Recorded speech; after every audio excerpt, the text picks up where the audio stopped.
Assalamualaikum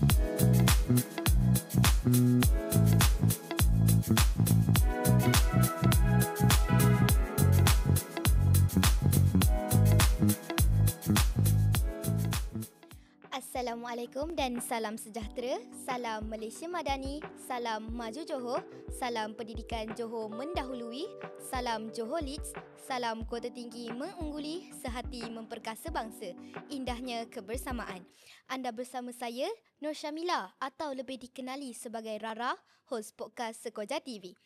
Episod kali ini sangat istimewa kerana kita menampilkan seorang tokoh pendidikan yang cukup dekat di hati warga guru besar daerah Kota Tinggi. Siapakah beliau? Beliau adalah Cikgu Zainurin bin Sabtu, Pengerusi Persatuan Guru Besar Malaysia Daerah Kota Tinggi yang bakal menamatkan perkhidmatan beliau setelah hampir 3 tahun memegang tampuk kepimpinan sebagai Pengerusi Persatuan Guru Besar Malaysia Daerah Kota Tinggi. Terima kasih Cikgu Zainurin kerana sudi bersama keluarga Sekoja TV dalam episod khas kali ini. Baiklah Cikgu, orang kata tak kenal maka tak cinta. Sebelum kita pergi lebih jauh, boleh Cikgu kongsikan sedikit latar belakang diri dan bagaimana sebenarnya permulaan perjalanan Cikgu dalam dunia pendidikan ini?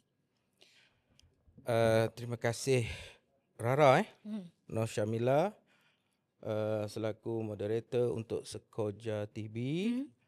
Pertamanya terima kasihlah kepada Sekoja TV kerana memberi peluang kepada saya dalam podcast pada hari ini. Alhamdulillah, sebenarnya kalau nak dikira berkenaan dengan permulaan saya dalam pendidikan ni, panjang ceritanya. Jadi saya pendek-pendekkanlah. Masa pun kita perlu kejar sekarang ni. Jadi pada asalnya saya ni tak berminat pun tentang pendidikan ni. Saya tak berminat dalam perguruan. Saya lebih berminat dalam beruniform. Tapi disebabkan berlakunya perkara-perkara yang mungkin saya pada masa persekolahan dulu, saya tak jangka. Jadi disebabkan berlakunya peristiwa itu menyebabkan saya terlibat dengan kemalangan, maka saya memilih pendidikan sebagai hala tuju pekerjaan saya lah. Jadi bermula pada tahun 1987, saya cuba untuk mohon guru sandaran. Alhamdulillah saya dapat. Dan pada masa itulah timbulnya rasa suka, rasa minat dengan murid-murid, rasa sayang dengan murid-murid. Maka saya cuba mohon maktab perguruan. Dan pada tahun 1987, kalau tak silap saya dalam bulan 7 ke bulan 8, saya diterima untuk masuk ke maktab perguruan Kota Baru. Jadi di sinilah sebenarnya bermulanya karier saya sebagai seorang pendidik.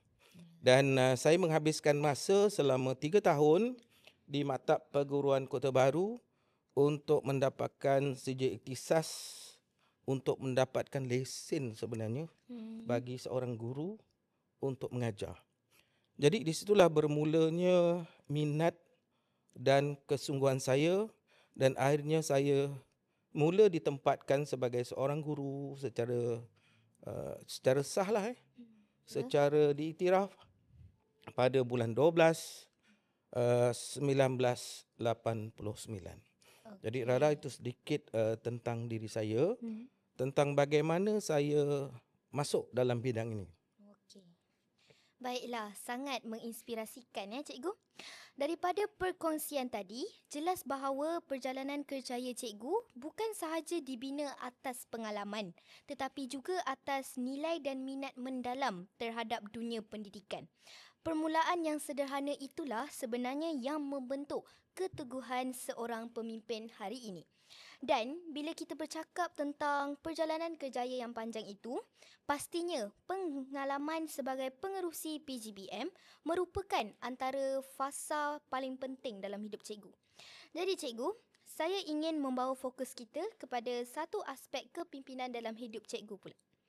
Sepanjang 3 tahun menerajui PGBM Daerah Kota Tinggi, pastinya banyak cabaran, pengalaman dan kenangan yang membentuk kepimpinan cikgu sehingga hari ini. Jadi, mungkin cikgu boleh kongsikan serba sedikit apakah satu nilai kepimpinan yang paling cikgu pegang teguh dan ingin cikgu tinggalkan sebagai legasi para guru besar dan pemimpin sekolah selepas cikgu bersara nanti. Baik, terima kasih Rara. Soalan itu sangat baik pada saya. Dalam memimpin sebenarnya, kita perlu ada kejujuran. Kan? Ya. Kejujuran kita melakukan sesuatu perkara itu amat penting. Kemudian kita kena bersungguh-sungguh. Ya, betul. Akhirnya kita perlu ada amanah. Dan paling penting ialah kita berani untuk membuat keputusan. Sebagai pemimpin, membuat keputusan tu bukannya mudah. Betul. Tetapi kita perlu laksanakan. Dengan kata lain, kita rangkumkan perkara-perkara seperti ini dalam satu perkataan, iaitu kita perlu sebagai seorang pemimpin perlu ada integriti diri. Melalui integriti ini sudah pasti banyak perkara yang boleh kita laksanakan. Ya. Dan akhirnya melalui kebersamaan dan integriti yang ada, saya boleh melaksanakan tanggungjawab saya dengan baik, dan saya kira itulah yang dapat saya laksanakan setakat ini. Okey. Baiklah, indah sekali nilai yang cikgu sebutkan tadi. Saya rasa itulah yang sebenarnya menjadi nadi kepada kepimpinan berkesan, bukan pada jawatan atau kedudukan, tetapi pada prinsip yang dipegang. Nilai itu bukan sahaja membentuk diri cikgu sebagai pemimpin, malah turut mengangkat martabat profesion pendidikan di daerah kita. Dan apabila nilai itu dibawa sepanjang kerjaya, sudah pasti ia turut memberi harapan dan pendoman buat generasi kepimpinan baharu. Jadi cikgu, menjelang fasa persaraan ini, saya pasti ada harapan dan doa cikgu buat generasi kepimpinan seterusnya. Jadi soalan terakhir daripada saya, apakah pesan ringkas yang ingin cikgu titipkan kepada barisan kepimpinan guru besar yang baharu agar terus memimpin sekolah dengan hati, integriti dan semangat kebersamaan dalam dunia pendidikan yang semakin mencabar kini? Alhamdulillah, terima kasih atas soalan yang saya rasa amat baik untuk saya kongsikan kepada kepimpinan generasi yang akan datang. Sebagai rumusannya lah, saya rasa sebagai pemimpin kita perlu melaksanakan tugas kita sehabis baik. Kan ada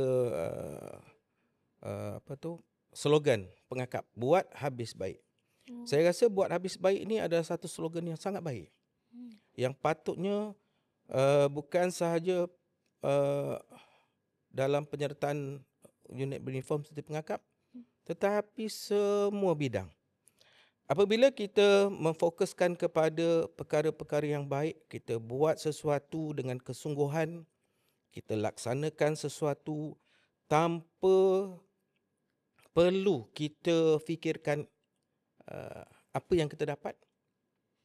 Yang penting ialah khidmat yang kita berikan itu, semua orang dapat kebaikannya, semua orang boleh merasai sesuatu yang lebih baik. Itulah yang paling penting. Jadi sebagai guru besar yang baru ataupun kepimpinan yang baru, kena ada tekad pada diri. Supaya apa yang dilakukan, kita ada prinsip. Apa yang kita lakukan, perlu kita ambil keperluan orang lain juga. Mudah-mudahan usaha-usaha kita itu akan diberkati oleh Allah. Baiklah, sebuah pesanan yang sangat besar maknanya cikgu. Nasihat yang lahir daripada pengalaman sebenar itu pastinya menjadi panduan penting buat pemimpin-pemimpin baharu. Terima kasih cikgu atas perkongsian yang sangat bermakna dan menyentuh jiwa. Sesungguhnya kepimpinan dan sumbangan Cikgu Zainuddin bin Sabtu akan terus dikenang sebagai inspirasi buat warga pendidikan daerah Kota Tinggi. Kami di Sekoja TV mendoakan semoga cikgu sentiasa dikurniakan kesihatan, ketenangan dan keberkatan dalam kehidupan selepas persaraan. Jadi itu sahaja daripada saya. Teruskan bersama kami untuk episod seterusnya. Sekoja TV, suara pendidikan dari Kota Tinggi untuk semua. Assalamualaikum dan jumpa lagi.